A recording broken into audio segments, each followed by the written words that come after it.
नमः शिवाय। हर हर महादेव। नमस्कार दोस्तों, आप सभी का हार्दिक स्वागत है हमारे चैनल पर। भगवान शिव और माता पार्वती को समर्पित सबसे प्रिय और फलदायी व्रतों में से एक है 16 सोमवार का व्रत। ये वो व्रत है जिसे स्वयं माता पार्वती, स्वामी कार्तिकेय और अनेक भक्तों ने अपनी अपनी मनोकामनाओं की पूर्ति के लिए किया और भगवान भोलेनाथ ने अपनी असीम कृपा से हर बार उनकी इच्छाएं पूर्ण की। बहुत समय पहले की बात है। एक बार मृत्यु लोक में भ्रमण करने की इच्छा से भगवान भोलेनाथ और माता पार्वती पृथ्वी पर पधारे।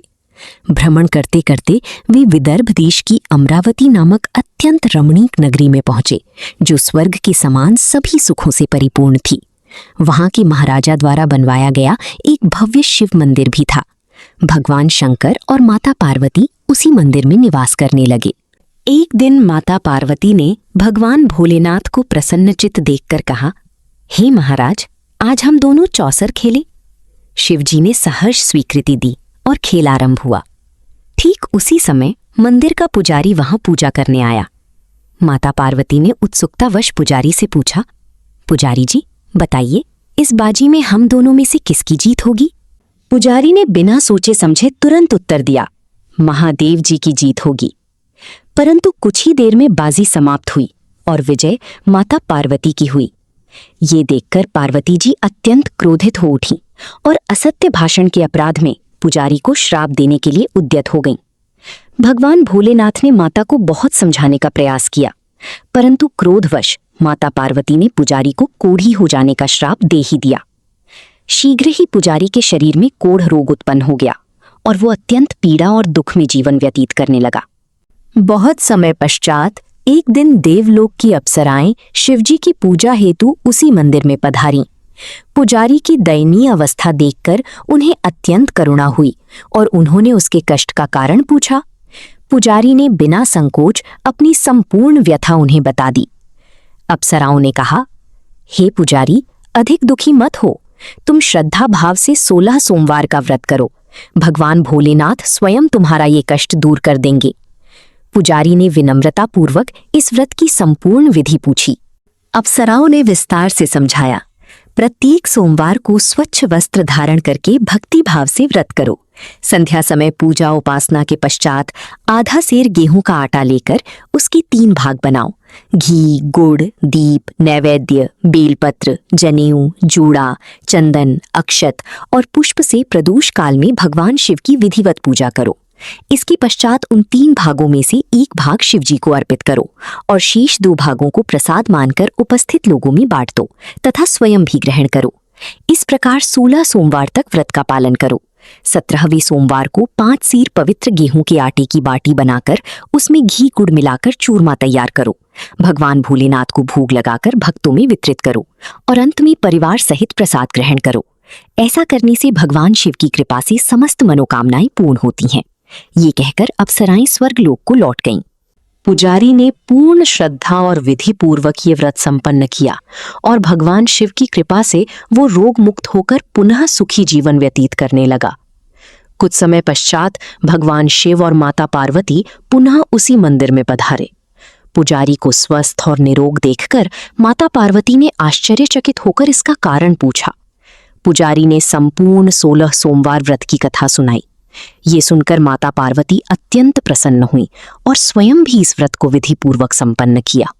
व्रत के प्रभाव से माता पार्वती की एक विशेष मनोकामना पूर्ण हुई। उनके रूठे हुए पुत्र स्वामी कार्तिकेय पुनः माता के प्रति स्नेहवश आज्ञाकारी हो गए। इस अद्भुत परिवर्तन का रहस्य जानने की इच्छा से कार्तिकेय जी ने माता से पूछा, हे माता, आपने ऐसा कौन सा उपाय किया जिससे मेरा मन पुनः आपकी ओर आकर्षित हो गया? माता पार्वती ने उन्हें भी 16 सोमवार व्रत की संपूर्ण कथा सुनाई। कार्तिकेय जी ने कहा, मैं भी ये व्रत करूंगा क्योंकि मेरा प्रिय मित्र एक ब्राह्मण दुखी हृदय से परदेश चला गया है और मेरी उससे पुनः मिलने की तीव्र इच्छा है। कार्तिकेय जी ने श्रद्धापूर्वक ये व्रत किया और शीघ्र ही उनका बिछड़ा हुआ मित्र उन्हें मिल गया। अपनी आकस्मिक मिलन का रहस्य जानने पर कार्तिकेय जी ने मित्र को बताया कि उन्होंने उससे मिलने की कामना से ही ये व्रत किया था। ये सुनकर ब्राह्मण मित्र को भी अपने विवाह की चिंता सताने लगी। उसने कार्तिकेय जी से व्रत की विधि जानकर स्वयं भी श्रद्धापूर्वक ये व्रत आरंभ किया। व्रत के प्रभाव से जब वो किसी कार्यवश विदेश गया तो वहां के राजा की कन्या का स्वयंवर आयोजित हो रहा था। राजा ने प्रण किया था कि जिस राजकुमार के गले में हथिनी वरमाला डालेगी उसी के साथ वे अपनी पुत्री का विवाह करेंगे। शिवजी की कृपा से वो ब्राह्मण भी स्वयंवर देखने की इच्छा से सभा में एक कोने में जा बैठा। नियत समय पर हथिनी आई और सभी राजकुमारों को छोड़कर उसने जयमाला उसी ब्राह्मण के गले में डाल दी। राजा ने अपनी प्रतिज्ञा के अनुसार बड़ी धूमधाम से अपनी कन्या का विवाह उस ब्राह्मण के साथ संपन्न किया और प्रचुर धन सम्मान देकर उसे संतुष्ट किया। कुछ समय पश्चात राजकन्या ने अपनी पति से प्रश्न किया, हे प्राणनाथ, आपने ऐसा कौन सा पुण्य किया था जिसके प्रभाव से हथिनी ने समस्त राजकुमारों को छोड़कर आपका वरण किया? ब्राह्मण ने उत्तर दिया, मैंने अपने मित्र कार्तिकेय जी के कथनानुसार 16 सोमवार का व्रत किया था, जिसके फलस्वरूप मुझे तुम जैसी सौभाग्यशाली पत्नी की प्राप्ति हुई। इस व्रत की महिमा सुनकर राजकन्या को बड़ा आश्चर्य हुआ और वो भी संतान प्राप्ति की कामना से ये व्रत करने लगी। भगवान शिव की कृपा से उसके गर्भ से एक अत्यंत सुंदर, सुशील, धर्मात्मा और विद्वान पुत्र ने जन्म लिया। माता पिता उस देवपुत्र को पाकर अत्यंत हर्षित हुए। जब पुत्र समझदार हुआ तो उसने अपनी माता से पूछा, हे माता, आपने ऐसा कौन सा व्रत तप किया था जिसके प्रभाव से मुझ जैसा पुत्र आपको प्राप्त हुआ? माता ने उसे 16 सोमवार व्रत की कथा सुनाई। ये सुनकर पुत्र ने भी राज्याधिकार प्राप्त करने की इच्छा से प्रत्येक सोमवार ये व्रत करना आरंभ किया। व्रत आरंभ करने के कुछ ही समय पश्चात एक अन्य राज्य के वृद्ध राजा के दूत आए और उससे राजकुमारी के विवाह का प्रस्ताव रखा। विवाह संपन्न हुआ और जब वृद्ध राजा का स्वर्गवास हुआ, क्योंकि उनकी कोई अन्य संतान नहीं थी, तो इसी ब्राह्मण पुत्र को राज्य की गद्दी सौंपी गई।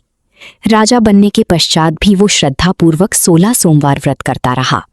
जब 17वां सोमवार आया तो राजा ने अपनी प्रियतमा रानी से पूजन सामग्री लेकर शिवालय चलने का आग्रह किया, परंतु रानी ने राजा की आज्ञा की अवहेलना करते हुए दास दासियों के माध्यम से केवल सामग्री भिजवा दी और स्वयं शिवालय नहीं गई।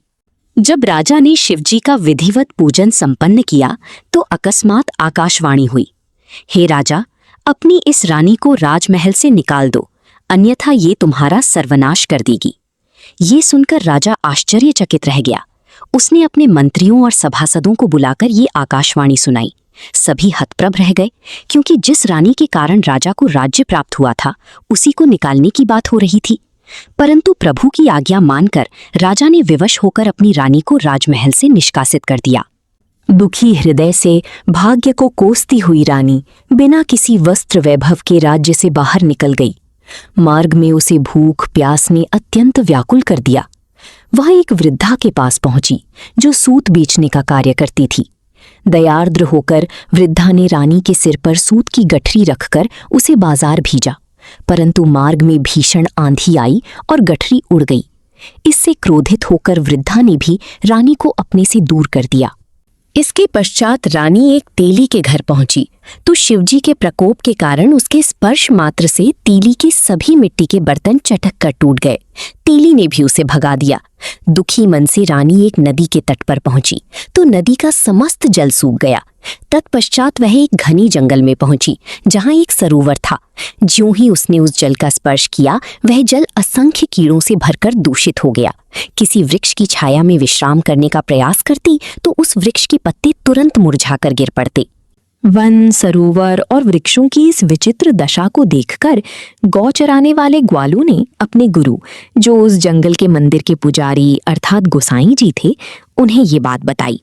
गोसाई जी के आदेशानुसार ग्वाले रानी को उनके पास लाए। रानी की मुखाकृति और शरीर की आभा देखकर गोसाई जी समझ गए कि ये अवश्य ही कोई विधि की मारी हुई कुलीन स्त्री है। गोसाई जी ने करुणापूर्वक कहा, पुत्री, तुम मेरे आश्रम में मेरी पुत्री के समान रहो। मैं तुम्हें किसी प्रकार का कष्ट नहीं होने दूंगा। रानी को धैर्य बंधा और वो आश्रम में निवास करने लगी। परंतु वहां भी वही विचित्र दशा जारी रही। वो जो भी भोजन बनाती अथवा जल भरती उसमें कीड़े पड़ जाते। रानी की ये दशा देखकर गोसाई जी अत्यंत चिंतित हुए और पूछा, पुत्री, बताओ, किस देवता के अपराध के कारण तुम्हारी ये दुर्दशा हुई है?